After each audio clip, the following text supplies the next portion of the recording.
సంక్రాంతి వచ్చిందంటే చాలు గ్రామాలు ఒకప్పుడు ధాన్య రాసులతో పాటు వివిధ రకాల కళారూపాలతో సందడిగా ఉండేవి.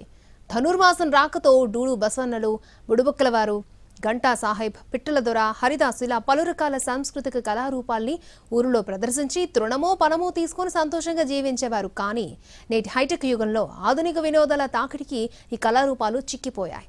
కళా పోషకులు కనుమరుగయ్యారు. గోదావరి పల్లెల్లో సంక్రాంతి కళాకారుల సందడి తగ్గింది. పండుగ ముందు నుంచి ఊళ్ళలో తిరుగుతూ సందడి చేసే కళాకారులు కానరావడం లేదు. మెడలో దండ, చేతిలో చిడతలు, తంబూరాతో శ్రీ మహావిష్ణువును స్తుతిస్తూ హరిలో రంగహరి హరిలో రంగహరి అంటూ ఇల్లిల్లు తిరుగుతూ ఈ నెల రోజులు పల్లెల్లో వీధి వీధిన హరిదాసులు సందడి చేసేవారు. డూడు బసవన్న అంటూ గంగిరెద్దుల వాళ్లు ఇంటి ముందుకొచ్చేవారు. ఈ కళాకారులు వస్తే శుభం జరుగుతుందని నమ్ముతూ వీరి కోసం గోదావరి వాసులు ఎదురుచూస్తూ ఉంటారు. ఈ నమ్మకం కారణంగానే తాతల కాలం నుంచి నేటి వరకు కళాకారులు ఈ విద్యను కొనసాగిస్తున్నారు. సంక్రాంతి పండుగ రాబోతోందని హరిదాసు సంకేతమిస్తాడు. సంకురాత్రి మాసం నాకు ప్రత్యేకం అంటూ గంగిరెద్దు సైతం తొలి అడుగు వేస్తుంది. 1-2 కాదు, ధనుర్మాసం ప్రారంభం నుంచి సంక్రాంతి వరకు నెల రోజుల పాటు విరామం లేకుండా ఇంటింటికి తిరుగుతుంది. ఈ క్రమంలో డూడు బసవన్నలు చేసే విన్యాసాలు అందరినీ ఆకట్టుకుంటూ ఉంటాయి. శివుడి వాహనమైన నందీశ్వరుడే గంగిరెద్దు అనేది నమ్మకం. వెంకటేశ్వర స్వామి స్వరూపంగా కూడా గంగిరెద్దును భావిస్తారు. దీంతో ఇంటికి గంగిరెద్దు వస్తే శుభం జరుగుతుందనే నమ్మకంతో ఇప్పటికీ అనేక మంది డూడు బసవన్నలను గౌరవిస్తున్నారు. గతంలో నడుచుకుంటూ వీధి వీధిన రివ్వున తిరిగే హరిదాసులు కొత్త పుంతలు తొక్కుతున్నారు. స్కూటర్పై అక్షయ పాత్ర పెట్టుకుని తిరుగుతున్నారు. నోటితో పాడే పాటలను సైతం టేప్ రికార్డర్లో వినిపిస్తున్నారు. గంగిరెద్దు ఇంటికి వస్తే శుభం అనేది అందరి నమ్మకం. బసవన్నలు వస్తే ఇంటి బయటకు వచ్చి కుటుంబ సమేతంగా విన్యాసాలు తిలకించి ఈ కళవైపు చూసే తీరికే ఉండని పరిస్థితి.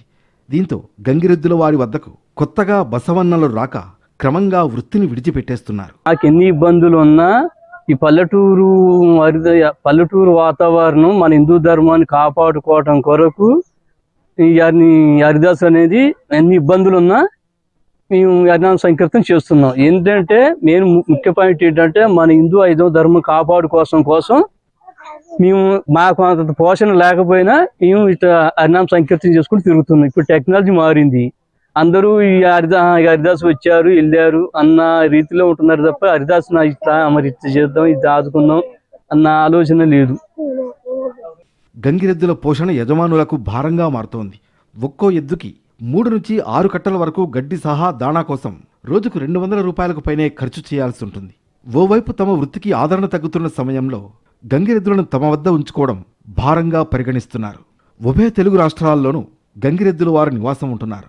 ఆంధ్రప్రదేశ్లో దాదాపు 50,000 మంది వరకు వీరి జనాభా ఉంటుంది.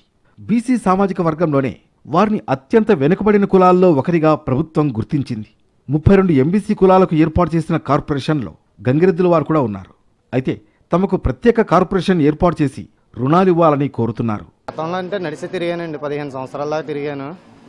ఇప్పుడేమో ఇంకా మా తమ్ముడాలు కూడా చదువుకోవడం వల్ల నేను తిరగలేకపోతున్నాను. ఒక్కడనే ఇలా బండి మీద పెట్టుకొని మైకి ఎదర పెట్టుకొని ఒక్కనే తిరుగుతున్నాను. గవర్నమెంట్ నుంచి పింఛన్ ఏమైనా వస్తుందని ఆశిస్తున్నా.